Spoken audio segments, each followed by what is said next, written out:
Bonsoir, bonsoir tout le monde,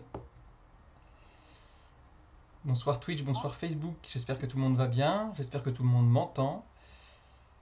Je suis ce soir avec Anne Muxel, qui est sociologue et directrice de recherche au CNRS. Voilà. Bonsoir. Euh, Donc, bonsoir. alors donc ce soir on va parler un petit peu de sociologie, de ce que le Covid a fait à nos relations individuelles, à nos relations affectives, à nos relations intimes. Bonsoir à tous ceux qui nous saluent dans le chat. Bonsoir Sigfi, bonsoir Fabien, bonsoir Oreds, bonsoir Olgen. Bienvenue. Donc comme tous les soirs, maintenant vous êtes au courant. Bonsoir CCPLT. Bonsoir Louise. Vous savez que on va discuter un petit peu avec Anne Muxel. Je vais lui poser des questions et puis donc comme d'habitude vous pouvez intervenir dans le chat. Vous pouvez relancer certaines choses si elles ne sont pas claires ou si vous avez besoin de précision. Vous pouvez poser d'autres questions. Donc n'hésitez pas, je transmettrai à Anne Muxel toutes vos questions. Voilà, voilà. Si vous ne nous suivez pas encore, je vous rappelle, je le fais plus trop en ce moment, mais au cas où, vous pouvez cliquer sur le petit cœur qui est en dessous sur Twitch pour nous suivre. Ça vous coûte rien, mais ça vous permet de savoir quand on est en direct et quand une nouvelle émission démarre. Voilà. Ben, je crois que j'ai tout dit, donc on va attaquer. Donc je disais que Anne Muxel, vous étiez donc sociologue, directrice de recherche au CNRS, et que vous avez publié donc l'année dernière, il me semble, un livre qui s'appelle L'autre à distance. Est-ce que vous pouvez nous en dire un petit peu plus sur le sujet de cette recherche et de ce livre? Oui, alors c'est un livre qui est paru à l'automne 2021, que j'ai commencé à rédiger après le premier confinement, puisque c'est imposé à moi cette idée que cette pandémie inédite, par les restrictions liées à la crise sanitaire, liées à la nécessité de contrôler la contagiosité du virus, nous avait introduit à une nouvelle grammaire d'attitude, de comportement, au travers de toutes ces restrictions de liberté, mais aussi au travers de cette nécessité d'une distanciation physique et sociale, et qui me paraissait avoir un impact bien au-delà voilà, de ces nouveaux gestes que l'on devait apprendre, que ça allait avoir un impact sur notre rapport intime, non seulement aux autres, par définition, au travers de cette distanciation, mais du coup aussi à nous-mêmes. Donc, j'ai suivi ce fil ce fil directeur de l'intimité. Il est vrai que dans mes travaux, cette question de l'intimité s'est posée à de nombreuses reprises sur des sujets divers, y compris notamment la question politique et des liens entre politique, affectivité, intimité. Donc j'ai toujours été intéressée par la façon dont les phénomènes sociaux, les événements se réfractent en fait dans l'espace de notre vie privée, arrivent jusqu'à notre intimité, c'est-à-dire voilà, ce qu'il y a de plus intérieur en nous profondément, notre identité intime, et donc ce que l'on en fait. Et donc la pandémie, avec cette obligation de distanciation, d'où le titre L'autre à distance, eh bien, nous a obligés à reconsidérer notre relation aux autres et aussi donc à nous-mêmes dans tous les secteurs de notre vie, qu'il Mhm. s'agisse de notre vie personnelle, familiale, amoureuse, amicale, mais aussi notre vie au travail, mais aussi notre relation à l'apprentissage, à l'école, à la formation, mais aussi mais aussi notre relation à la maladie et bien sûr à la mort au travers de cette menace omniprésente qui pesait sur nous. Alors, j'ai envie de vous demander aussi comment on fait pour étudier les relations intimes des gens, les relations sociales comme ça qui normalement ont lieu dans un cercle très restreint. Comment on fait pour l'observer en tant que sociologue? Parce que si on s'immisce à cet endroit-là, est-ce que ça n'altère pas ces relations justement? Alors, je m'immisce à cet endroit-là en faisant des entretiens, hein. Donc, effectivement, l'intime que j'essaie d'attraper à partir de ma discipline et de mon champ de compétences qui est la sociologie, je l'attrape au travers du discours qui m'en est délivré. Mhm. Donc j'ai effectivement cet ouvrage réalisé un certain nombre enfin c'était même pas d'ailleurs des entretiens parce que je m'y suis pris justement autrement puisqu'il y avait les confinements, qu'il y avait cette obligation de distanciation. Donc contrairement à d'autres travaux que j'ai pu mener par entretien, là cette fois-ci j'ai réalisé ce que j'ai appelé une enquête en chambre, c'est-à-dire que j'ai sollicité des personnes par de mon univers à la fois le plus proche, mais par cercle, on va dire, s'élargissant de plus en plus à des personnes de plus en plus loin de moi, j'ai sollicité des textes écrits, des témoignages écrits, Mhm. sur la base effectivement de consignes assez simples, de questions assez simples que je leur avais formulées sur, oui, la façon dont ils se sentaient euh, interpellés, concernés, troublés par la pandémie et les conséquences que cela avait effectivement sur leur intimité et les relations qu'ils nouaient avec les autres. Et donc, sur la base d'une soixantaine de ces récits, enfin de ces témoignages écrits, j'ai construit une partie du livre. Mais l'intimité, je l'attrapais aussi, parce que j'ai toujours aussi travaillé comme cela. Euh, Au travers de tout ce que je glanais aussi dans la littérature, dans les textes qui ont été produits par les journalistes, par les Mhm. intellectuels, par les artistes, par les, les romanciers, les plasticiens aussi. Dans cette période, il y a eu aussi il y a eu une volonté collective de comprendre. Et donc ça a aussi beaucoup nourri le livre. C'est un matériau en soi. Et puis enfin, je dirais que bien évidemment que ma propre intimité est, est entrée aussi en résonance avec la Mhm. façon dont j'ai écrit ce livre. Donc c'est aussi sur la base d'un matériau nécessairement éclectique que l'on peut approcher par la sociologie, que l'on peut approcher cette question de l'intimité. D'accord. Alors l'intimité, vous la définissez comment? Où est-ce que se situe la limite? Est-ce que c'est juste dans les maisons? Est-ce que ça dépasse le cercle de la famille nucléaire? Où est-ce que vous mettez la limite? Ah oui, il faut pas confondre vie privée et intimité. Mhm. Intimité, c'est vraiment ce qu'il y a de plus profond euh, au niveau de notre intériorité, hein. Intimité, c'est vraiment ce qui concerne l'individu dans la façon dont il va entretenir avec lui-même cette sorte de dialogue intérieur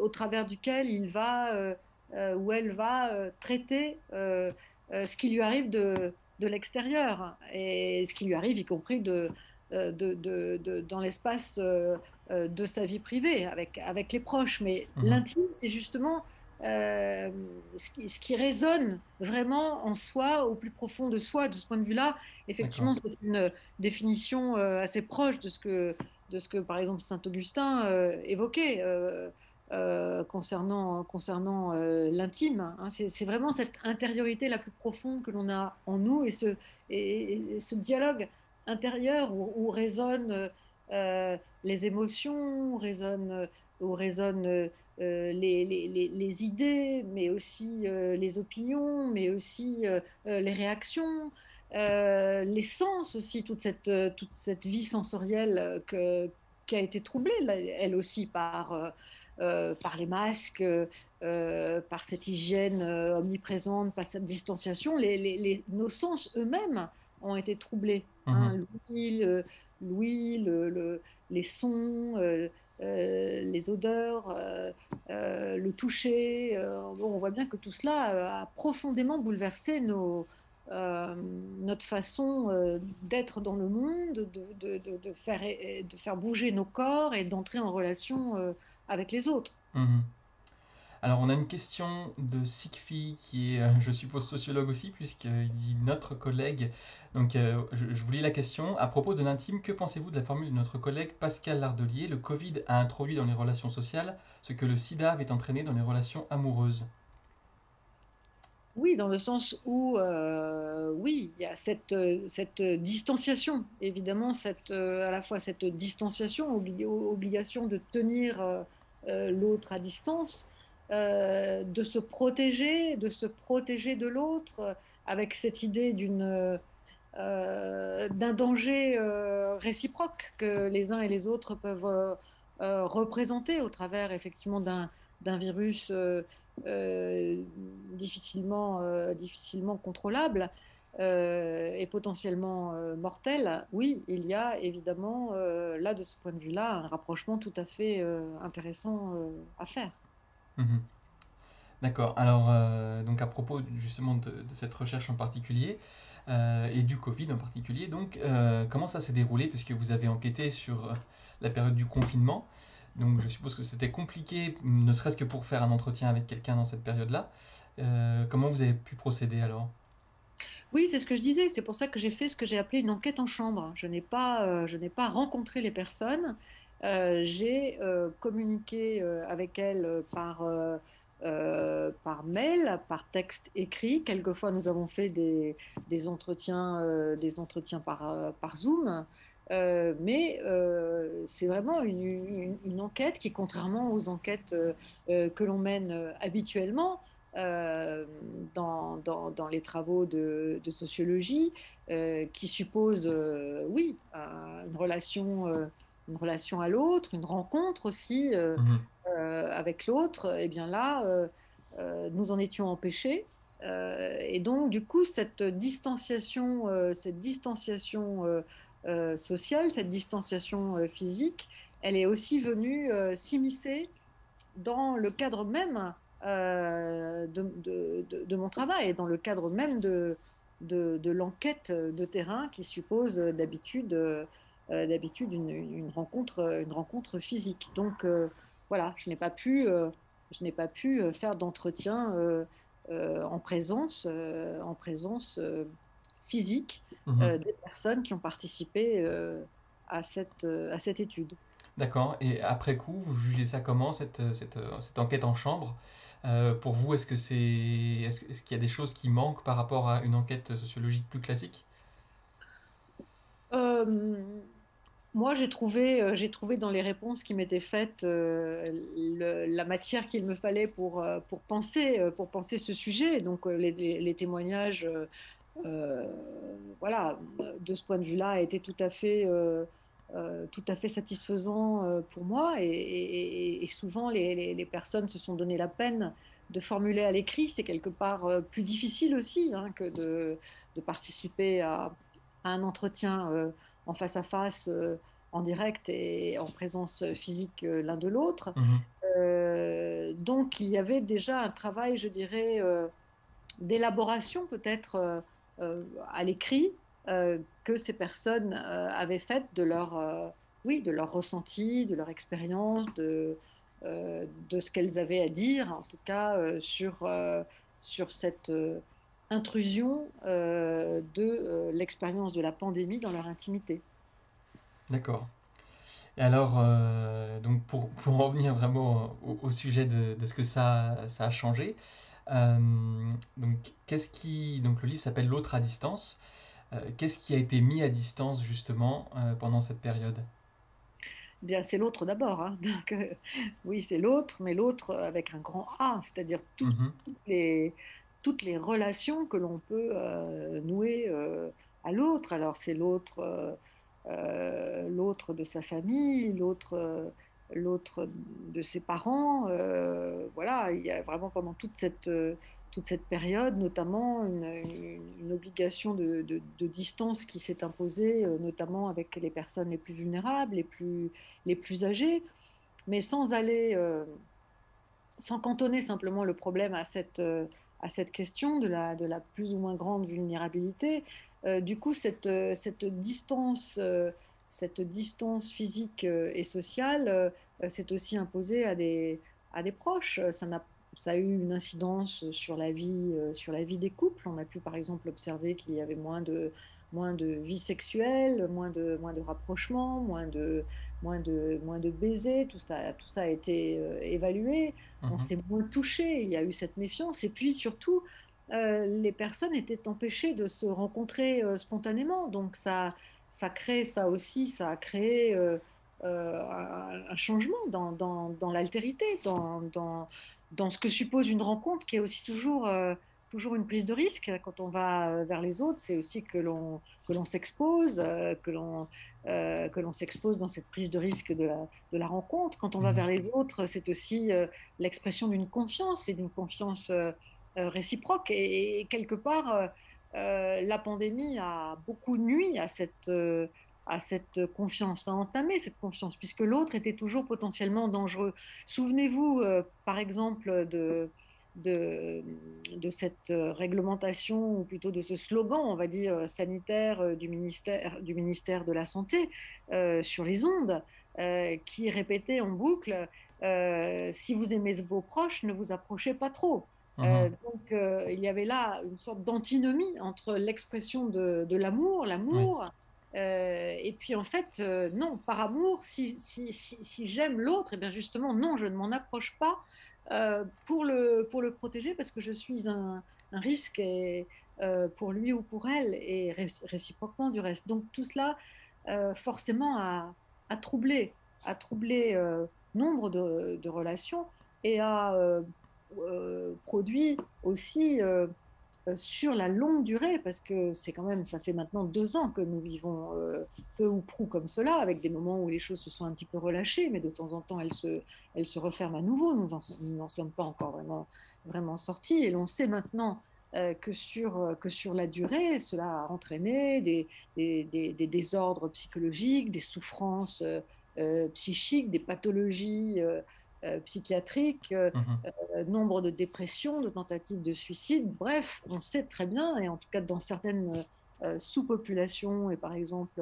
les jeunes hein, qui étaient plus vulnérables et pour qui la pandémie a entraîné comment dire, des empêchements tout à fait dommageables dans un temps de la vie qui est par définition le temps, le temps de la vie où l'on est le plus ouvert aux autres, le plus désireux des rencontres, où effectivement la liberté doit pouvoir s'exprimer dans toutes ces dimensions.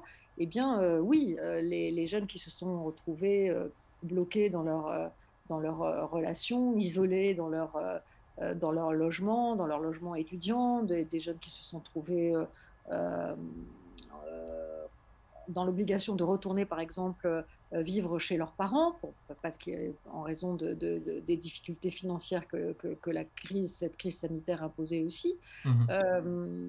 Eh bien, tout cela a évidemment créé beaucoup de fragilité et de difficultés dont on mesure maintenant les conséquences.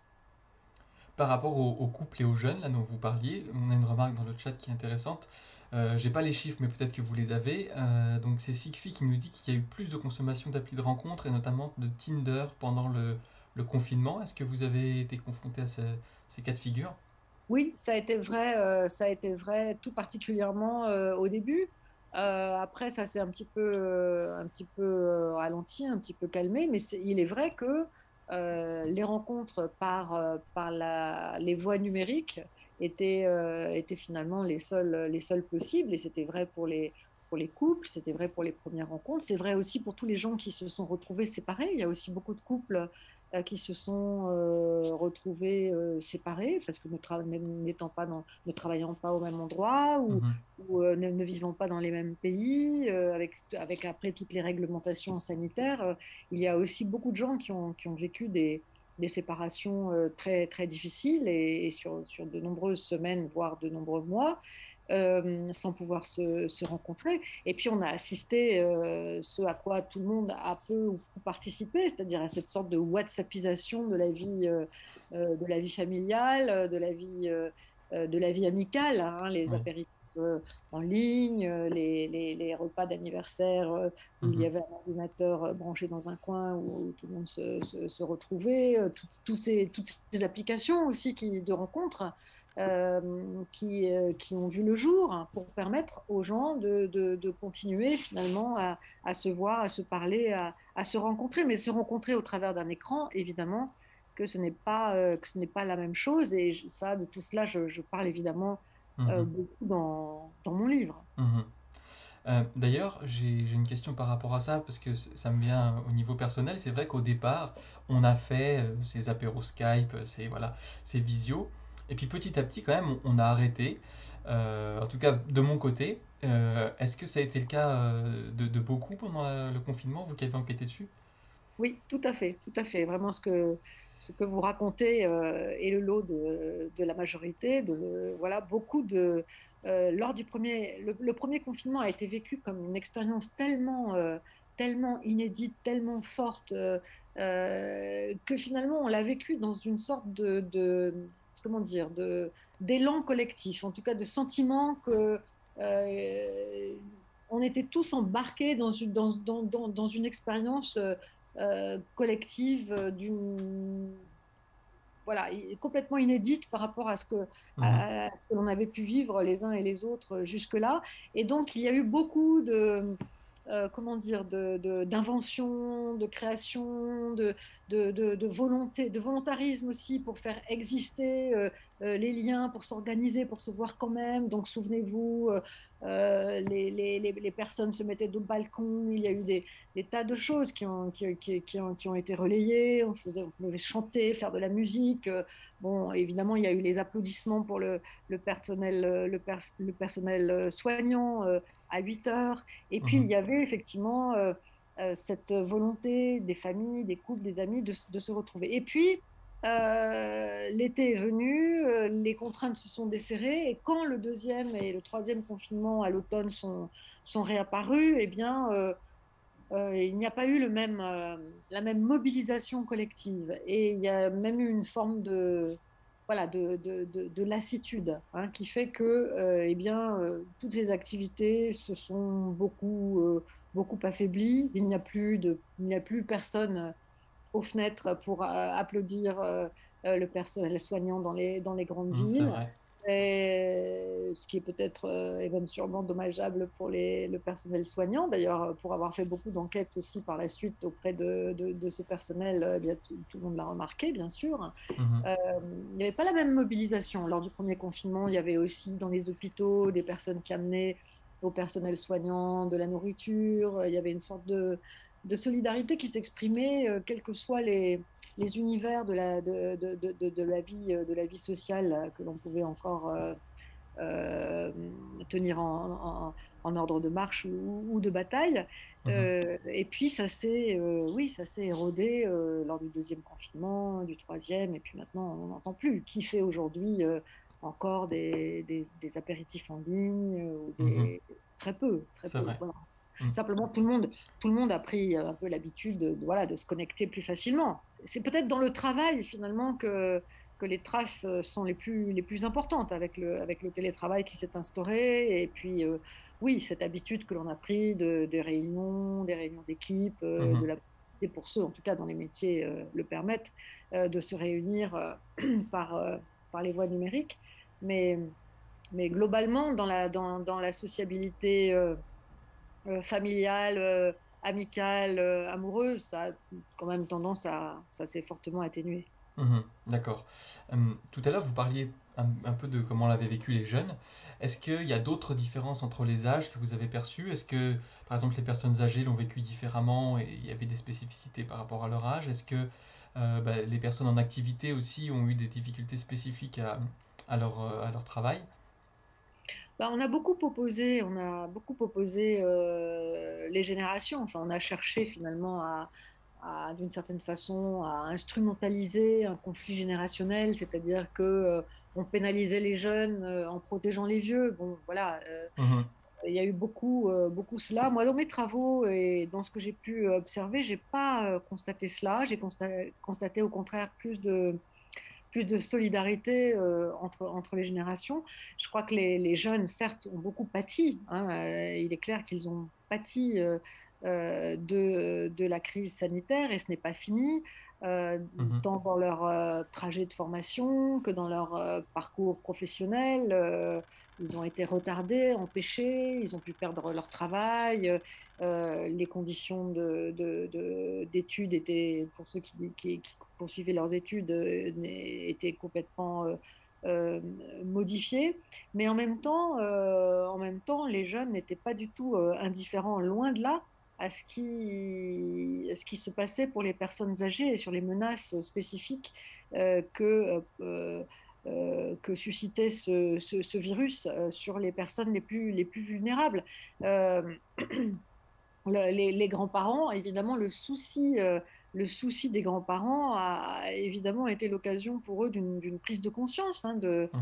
de la vulnérabilité, de la mort, de la finitude, du danger, de la fin de vie.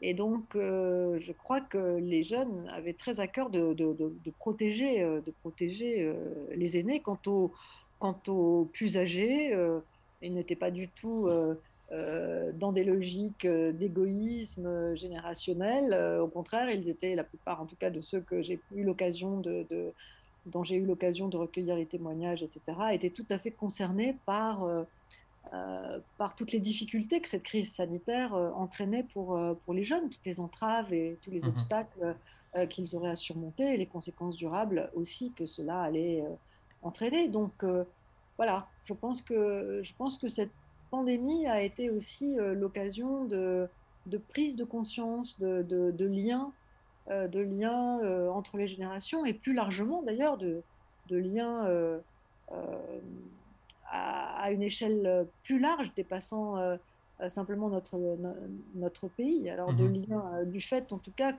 d'une conscience qu'on n'est pas seul et qu'on était confronté aussi à un fléau qui a concerné des populations très éloignées de nous, dans des pays dans tous les pays du monde. Et je crois que cette conscience collective aussi du danger, de la menace, de la mort à une échelle plus large, Mhm.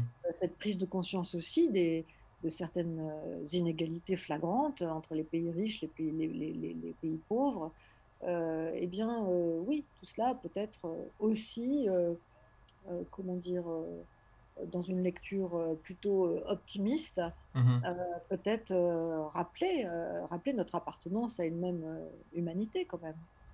Oui, c'est ce que disait Sylvie dans le chat, qu'il y a eu quand même pour vous ce phénomène saillant de, voilà, de solidarité. Il rappelait que les personnes en situation de handicap se sont quasiment réunies toutes autour d'un slogan: pour nous, le confinement, c'est toute la vie.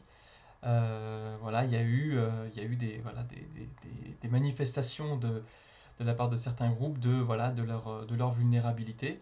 Et pour vous, voilà, ça a été vraiment pris en compte par les gens qui ont vécu le confinement. Oui, oui, oui, tout à fait, tout à fait. Donc, je pense que toute cette période, et encore une fois, on n'en est pas sorti, Mhm, c'est vrai. toute cette période a été l'occasion, en tout cas, oui, pour chacun d'entre nous, chacun et chacune d'entre nous, de, de se poser des questions très profondes, renvoyant justement à cette intimité profonde que j'ai essayé de traiter. Et bon, d'abord, le rapport de chacun à la maladie, à la mort, à Oui. la perte de l'autre. Je rappelle qu'il y a beaucoup de gens quand même qui, pendant et tout particulièrement pendant le premier confinement et pendant la première vague en fait de la pandémie, mais aussi encore aujourd'hui, il y a beaucoup de gens qui ont quand même perdu des personnes de leur entourage proche, leur famille, mais aussi leurs amis. Donc il y a déjà ce contact avec la mort. Chaque soir, et cela a pu être d'ailleurs contesté, mais il y avait quand même ce-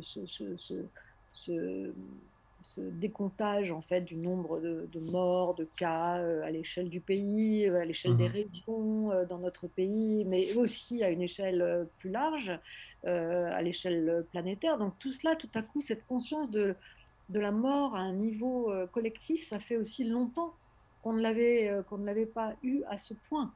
la mort, c'est privatisé, c'est individualisé. Effectivement, on perd ses proches, mais une mort en masse, une mort de masse, hein, puisque voilà, on est quand même près de 5 millions de personnes sont mortes du Covid dans le monde maintenant. Mhm, Ça faisait quand même longtemps, hein, que l'on n'avait pas vécu euh, une catastrophe, un traumatisme d'une telle ampleur à une échelle collective.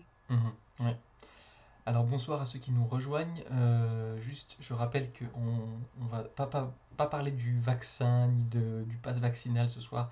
On va parler de la sociologie, de ce qui s'est passé pour les gens qui ont été confinés. Donc voilà, si vous avez des questions par rapport à ça, n'hésitez pas. Mais on va éviter les sujets un peu épineux comme celui du pass vaccinal et du vaccin, qui sont pas faciles et pour lesquels je ne suis pas compétent. Voilà. Et Anne Muxel non plus, pas vraiment, puisque ce n'est pas sa spécialité. Donc je rappelle qu'elle est sociologue et qu'elle a travaillé sur comment les gens ont vécu le confinement et comment ça a affecté leurs relations dans l'intimité.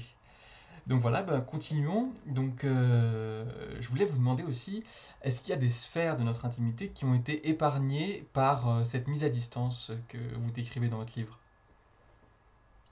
Pas tellement, parce que je pense que justement, c'est pour ça d'ailleurs que j'ai ressenti la nécessité de faire ce livre, parce que je pense que euh, cette pandémie a vraiment interpellé tous les registres de notre vie quotidienne, de notre vie personnelle, mais aussi de notre vie collective. Donc, quels sont les registres qui ont échappé à cela? Je pense qu'il n'y en a pas, il y en a pas beaucoup. Je pense que Mhm, cette pandémie, le rappel de cette pandémie, ne serait-ce qu'au travers de tous ces gestes barrières, déjà être confiné et mener toutes les activités que l'on a à l'intérieur d'un espace domestique, mais clos d'une certaine façon, dont on ne peut pas vraiment sortir, ou si ce n'est sortir de façon réglementée, déjà nous fait faire toutes ces tâches d'une façon différente. Alors il y a évidemment eu des moments, je le rappelle dans mon livre, il y a eu aussi des moments où on a fait davantage que d'habitude certaines choses, parce que les parents et les enfants se trouvaient plus longtemps rassemblés ensemble dans les maisons, dans les appartements, donc mhm, avaient l'occasion de faire plus de choses ensemble. Donc on a pu jouer davantage, on a pu faire la cuisine davantage, on a beaucoup cuisiné des gâteaux, etc. Donc ça, tout ça, c'était c'est effectivement vrai. des points de témoignage que tout le monde, bien sûr, a en tête. Mais même quand on faisait toutes ces activités domestiques, eh bien, je pense qu'on ne les faisait pas de la même façon, il y avait cette conscience que c'était inhabituel. Et que si on les faisait, voilà, c'était un mardi, normalement tout le monde était à l'école où chacun a son poste de travail à l'extérieur de la maison, et un mardi se retrouver tous ensemble à la maison, évidemment que ça revêtait un caractère d'exception. Oui. Et par là même, on ne le vivait pas comme d'habitude. Et puis, il ne faut pas oublier non plus que le confinement, ces situations de privation de liberté ont pu créer des bons moments, mais aussi ont pu créer des mauvais moments. On a aussi assisté à une augmentation des violences à l'intérieur des familles, des violences entre parents et enfants, des Mhm, violences conjugales, des mauvais traitements. Voilà, l'enfermement, la privation de liberté, comment dire, le fait d'être entravé dans la mobilité à laquelle pourtant chacun est habitué maintenant, aller et venir à peu près comme lui semble, eh bien, a pu créer des tensions, hein, des crispations qui ont pu déboucher sur oui, sur des conflits, une augmentation des conflits à l'intérieur du cercle familial ou dans les relations conjugales. mhm. C'est vrai qu'on a entendu parler pas mal de ça, du problème de la recrudescence des violences parce qu'on était enfermés. Vous, dans vos entretiens, vous avez eu aussi ces cas-là, les gens vous ont raconté? Je n'ai pas eu vraiment des témoignages de cette violence, mais par contre, j'ai eu des témoignages de tension, oui, D'accord. de tension liées au fait aussi que tout le monde n'a pas le même espace. Il est clair là qu'il ne faut pas oublier que avoir vécu cette période ou vivre encore cette période quand on est dans des zones rurales, que l'on peut effectivement, qu'il y a un jardin, un accès à l'extérieur ou dans les villes, euh, eh ben, ce n'est pas la même chose. Il est clair que quand on se retrouve enfermé dans un appartement, ce n'est pas la même chose que d'être dans une maison avec un jardin ou voilà, dans un espace où on peut quand même avoir un accès à l'extérieur. Quand on a aussi un grand appartement, ce n'est pas la même chose que d'avoir un plus petit appartement. Oui, bien sûr. Et évidemment, le ratio du nombre de personnes qui vivent dans l'appartement compte aussi. Donc, tout cela a obligé beaucoup de personnes à renégocier l'espace, renégocier les, les relations, renégocier l'intimité de chacun, puisque chacun était finalement toujours, comment dire, en contact avec les autres, hein, donc les possibilités de dégagement étaient plus réduites. Donc tout cela, les psychologues, les psychanalystes, les psychiatres l'ont évidemment bien étudié et vu affluer aussi dans leur consultation par la suite. Ça a pu créer des problèmes. On sait aussi que, par exemple, il y a eu une augmentation du nombre de divorces, de séparations. Il y a eu aussi moins de naissances suite à la première année de confinement. Donc on voit Mhm. bien que voilà, cette expérience n'est pas sans conséquence et ne restera pas sans conséquence. Quand on demande, ce que j'ai maintenant mené depuis des enquêtes sur des plus grands nombres, des enquêtes quantitatives, sur des échantillons représentatifs de Français, bon, bah, Oui. quand on demande aux gens si il va y avoir des traces de tout cela dans leur mémoire, dans les souvenirs qu'ils auront de cette période, encore une fois qui n'est pas finie, donc ces souvenirs qui continuent de se fabriquer au jour d'aujourd'hui, eh bien, voilà, la quasi-unanimité des personnes répondent que oui, bien sûr, ça Mhm. va rester dans nos mémoires personnelles, dans nos mémoires intimes, mais aussi dans notre mémoire collective. Oui. Oui, alors du coup, on avait pas mal de questions sur le couple, mais vous y avez répondu, c'est très bien. Donc, en effet, vous avez constaté qu'il y avait plus de séparations à la suite du confinement, et puis aussi, finalement, moins de naissances, contrairement à ce qu'on a parfois entendu avec les histoires des bébés Covid qui seraient Oui. nés parce que les couples étaient enfermés et donc n'avaient pas grand-chose d'autre à faire, entre guillemets, que de faire des enfants, mais finalement, ça n'a pas été le cas.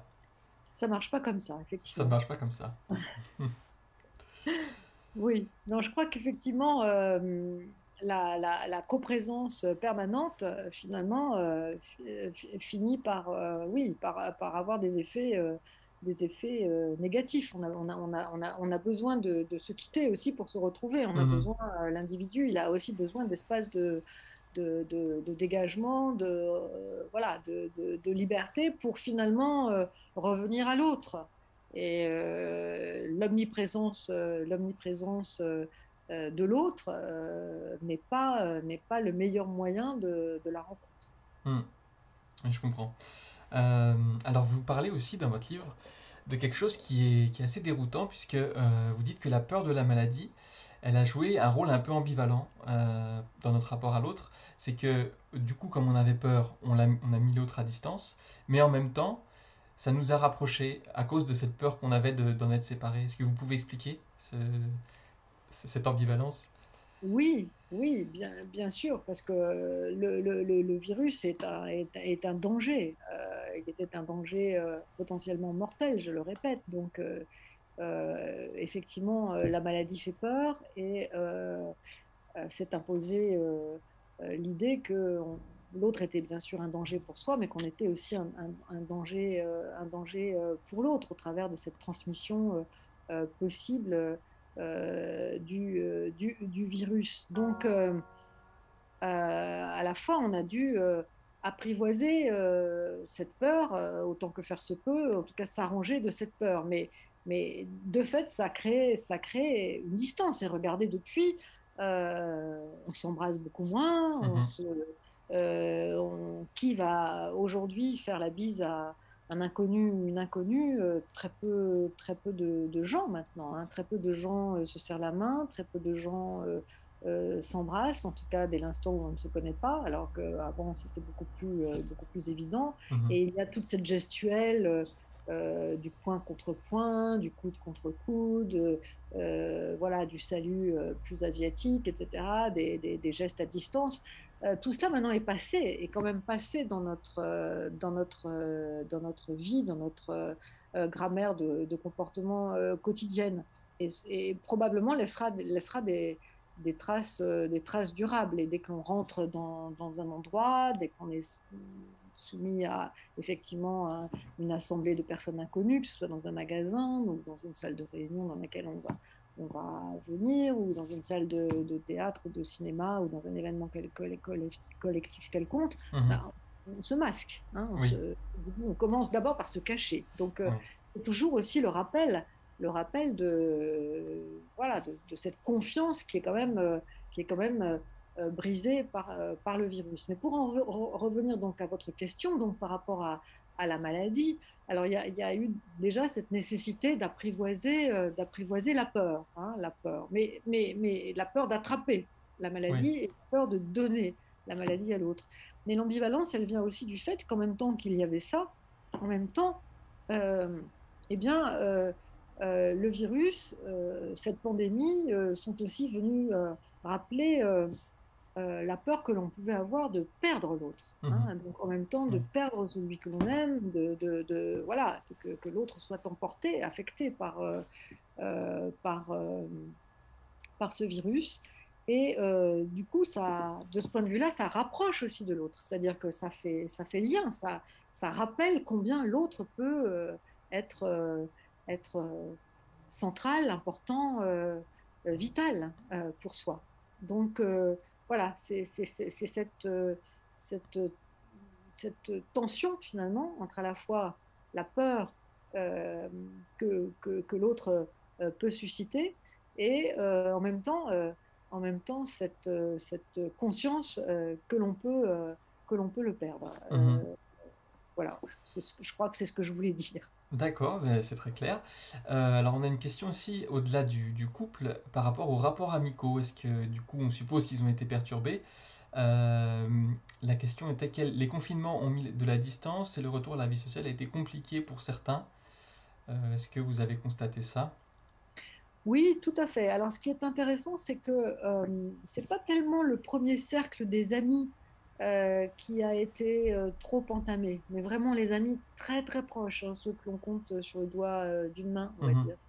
Oui. Euh, Par contre, on a vraiment observé que, et ça, j'ai eu beaucoup de témoignages de cela, que les amis d'un cercle plus large, alors eux, voilà, on a quand même eu tendance, si ce n'est à les perdre, en tout cas à vraiment euh, moins les voir, moins entretenir les relations, y compris par le biais des voies numériques. Alors oui, l'amitié s'est trouvée entamée, euh, plus que les relations familiales qui ont été maintenues coûte que coûte. Il y avait une espèce d'urgence, de nécessité de maintenir les relations familiales, les Mhm. relations amoureuses, les relations conjugales.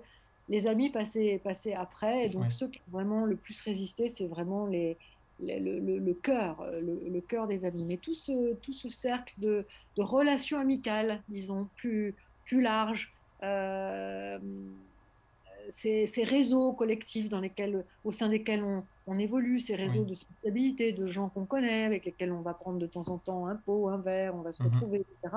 Ça, effectivement, ça s'est beaucoup éloigné. Mhm. Oui, d'accord. Alors on a aussi une question qui est assez vaste.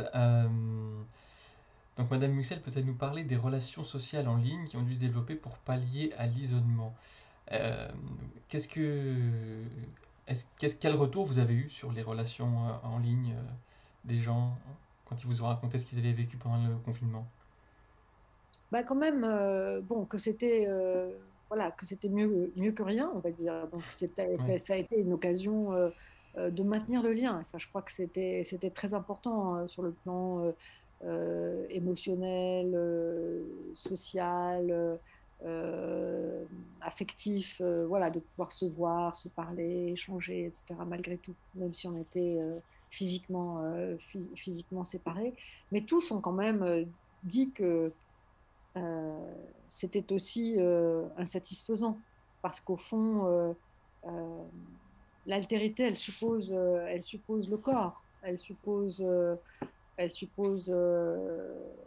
le toucher, elle suppose voilà, cet échange qui passe aussi par les manifestations affectives que les corps permettent. Se Mhm. prendre dans les bras, s'embrasser.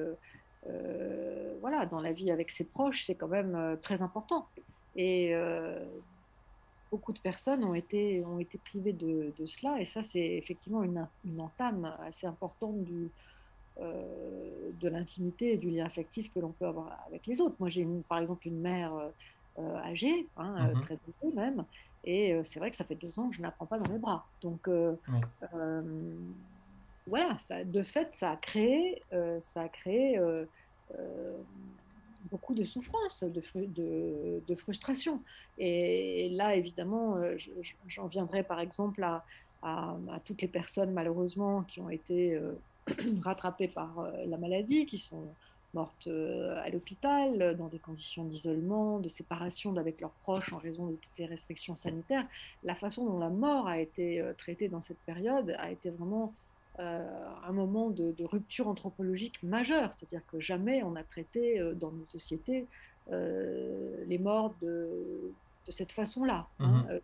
Il n'y avait pas d'accès possible, les gens ne pouvaient pas revoir leurs proches malades, dans le coma, en réanimation. Il y a eu vraiment, en tout cas, tout particulièrement au moment de la première vague de la pandémie, du premier confinement, Oui.